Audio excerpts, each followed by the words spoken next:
the Tasmanian Transport Museum Society. It was established 52 years ago to collect and preserve items of transport history. We have quite a few firsts. Just about everything here has a notable factor about it. And of course we have the Hino, the very first bus to be built 50 years ago.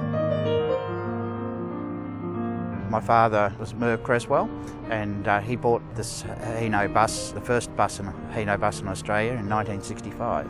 Personally, I didn't know at the time, but my father were put onto the Hino with our connections with freighter industries in Adelaide. Most of our early fleet was being built by them, and we had good connections with them, and he relied on their recommendation.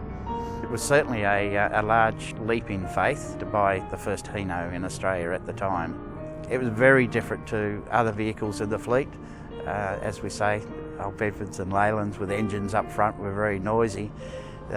This vehicle was so quiet you didn't know you had an engine in the back.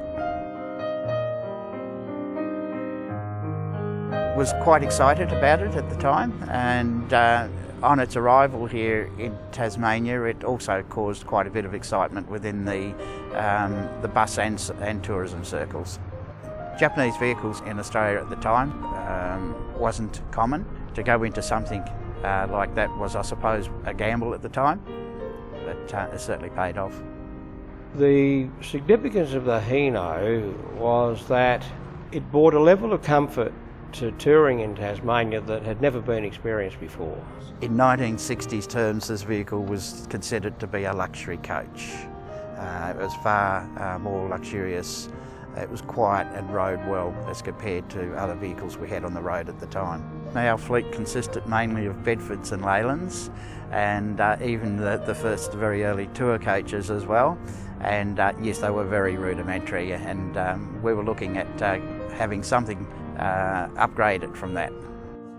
This was just superb to drive. It was so quiet, and being up front here, road vision was good, and it rode and drove very well. So compared to the old vehicles, it was miles in front. 5-speed crash gearbox was actually quite easy to use. It took some mastering, but yeah, it was once you got the hang of it, it was very easy to use. And the extra lever here is actually the fuel stop for shutting the engine down. Your handbrake control is just here. As far as its fuel economy goes, we would have been getting a return of somewhere in the low 30s, mid 30s per 100 kilometres. And the oil usage was quite respectable. It hardly used any oil on the run, so overall it was quite an economical vehicle. The vehicle probably did about roughly around 1 million k's. It was in service until the end of 1997, but ended its last years as a school bus.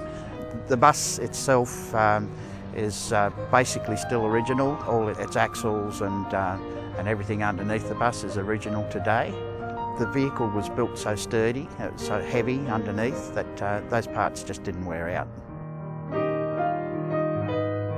When it came out of service in 1997, we understood where the vehicle was in regards to its history in the bus industry, being the first Hino here in Australia.